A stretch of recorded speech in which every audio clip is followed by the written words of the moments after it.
Salut à tous, c'est Rudy d'Avimobile.fr et j'ai testé le clone Kuka. C'est parti.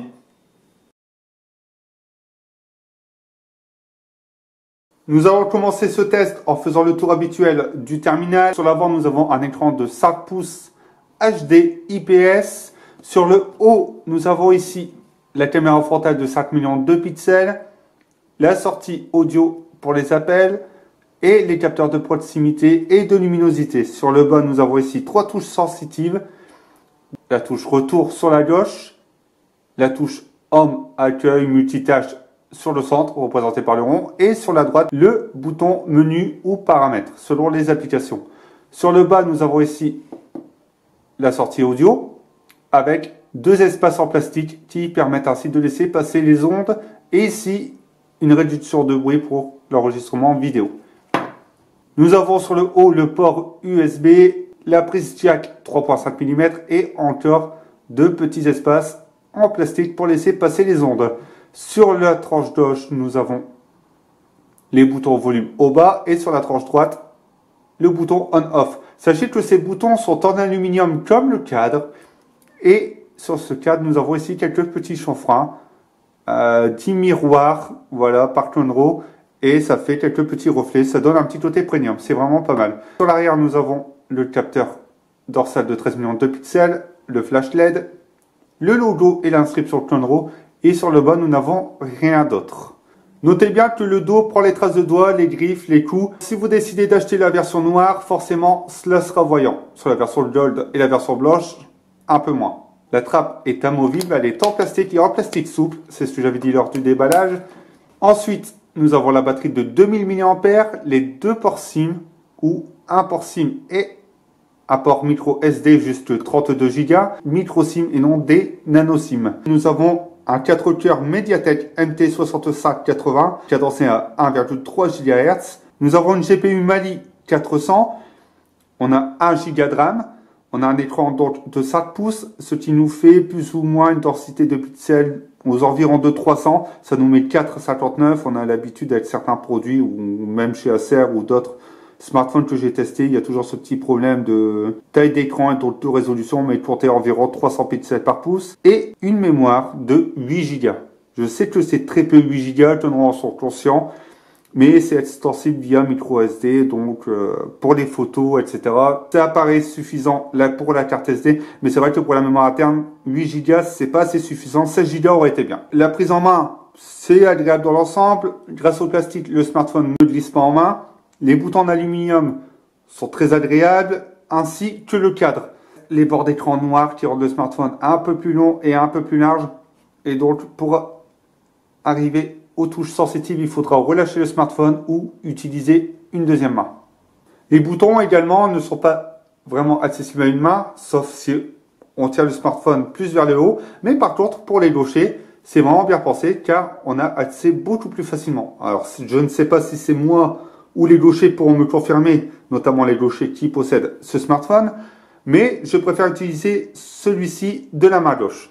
À titre personnel, j'ai l'impression de revoir un téléphone M2 sur l'avant et un Sony Xperia sur l'arrière, notamment dû au coin arrondi, aux formes tranchées, mais surtout à l'emplacement du capteur photo et du flash LED. L'écran est assez correct dans l'ensemble. Même la luminosité réduite de moitié, on reste sur quelque chose de correct sur ce point. En extérieur, ce sera plus difficile, les reflets vont apparaître, les traces de doigts également, on ne les verra pas, mais les traces de doigts, c'est un vrai nid lorsqu'on utilise celui-ci. Pour le reste, ça manque un peu de détails. Il a un petit défaut. Nous allons aller sur Screen Test. Lorsque je mets certaines couleurs, on ne voit rien d'apparent, surtout sur l'éclairage des LED. Par contre, quand je passe sur l'écran noir, on aperçoit ici quelques LED qui éclairent l'écran. C'est pas gênant en soi, mais lorsque vous allez regarder un film, notamment où il y a beaucoup de noir, vous allez vous retrouver avec les LED apparentes. Et l'autre petit souci, c'est que lorsqu'on appuie sur l'écran, vous voyez, ça devient rapidement violet. Donc j'ai l'impression que cet écran sera vraiment fragile en cas de chute ou en cas de coup. Pour la partie logicielle, nous avons de l'Android 5.1 Lollipop, sur une interface très épurée, pas d'application, pas de bloatware, ça c'est vraiment un point positif. Et le point positif face aux autres smartphones de chez Tonro que j'ai testé, c'est bien évidemment l'application de mise à jour. Ne vous attendez pas à avoir des mises à jour logicielles à obtenir Android 6.0 ou même Nougat, mais vous aurez quelques correctifs lancés par Tonro pour améliorer l'expérience utilisateur. C'est un bon point.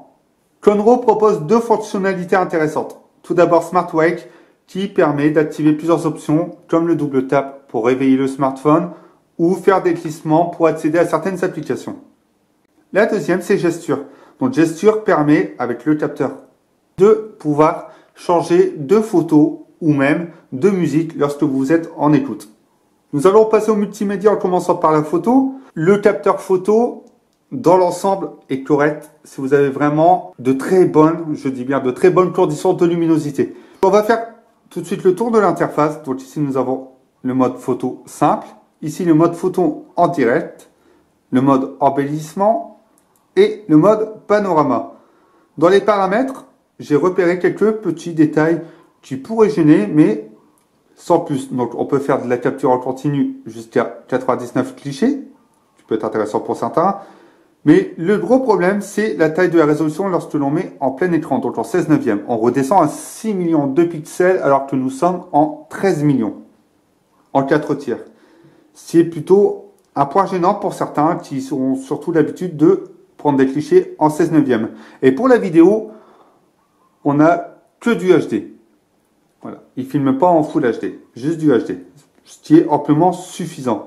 On a aussi le microphone que l'on peut enlever lors de la capture vidéo et également de l'anti-tremblement lorsque on prend un cliché. Ça remplace le manque de stabilisateur. Pour les clichés pris avec ces capteurs, vous aurez clairement un manque de détails, un peu de bruit et parfois du grain sur les photos, même en très bonnes conditions de luminosité.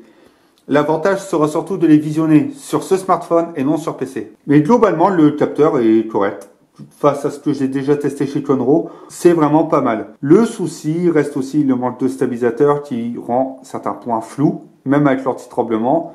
Et lorsque l'on zoome, on voit clairement pas de détails. Pour ceux qui cherchent un capteur photo pour prendre quelques petites photos et les regarder sur smartphone de temps en temps, c'est amplement suffisant. Les échantillons photos vont apparaître juste ici dans les fiches pour YouTube, mais également dans le test écrit, il y aura d'autres échantillons. Pour la fonction gesture qui permet de balayer les photos pour les visionner, il y a juste qu'on peut aller vers la photo suivante. Parce que lorsque l'on fait le geste à gauche pour le retour, ça amène à la photo suivante. Pour la partie audio, sur la longue, c'est très agaçant d'écouter de la musique. Soit les basses prennent le dessus sur les aigus et à partir de là, ça bourdonne dans les oreilles, ou soit les aigus prennent le dessus sur les graves et sur les basses et à partir de là, ça devient également agaçant. Donc quoi qu'il arrive, si on baisse le volume de moitié, on se retrouve avec quelque chose où on a du mal à entendre ce qu'on écoute. Par contre, si on le met à fond, on se retrouve avec quelque chose qui nous agace à écouter. C'est vraiment un problème. Je vous mets un échantillon et vous ferez votre avis avec.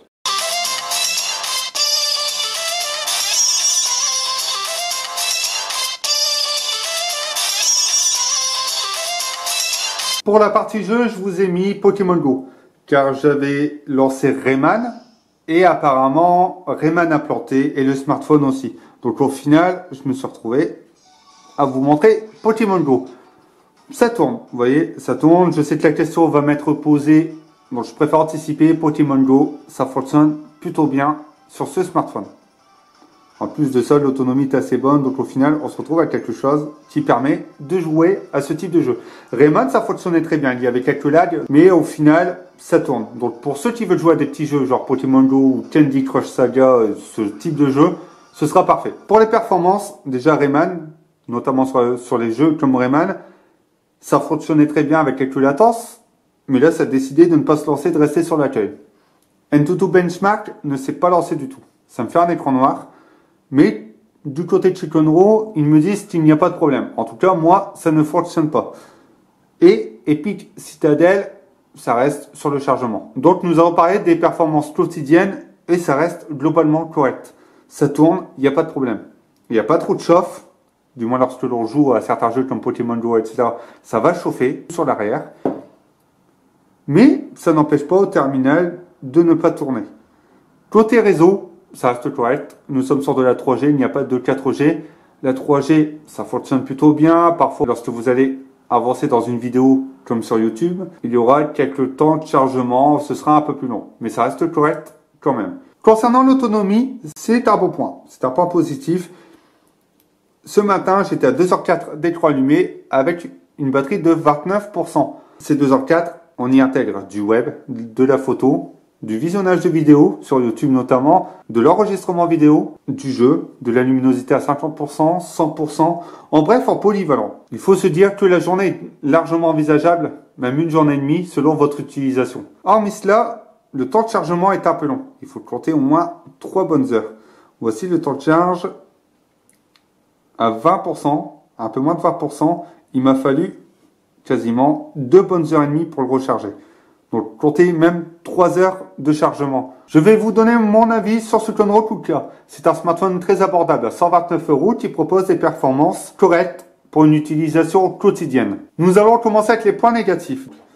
La trappe arrière, qui peut être une mauvaise surprise pour l'utilisateur. Il ne sait pas à quoi s'attendre et lorsqu'il l'ouvre pour mettre sa SIM ou sa carte SD, il se retrouve avec une coque qui agrippe et surtout qui peut vite s'abîmer.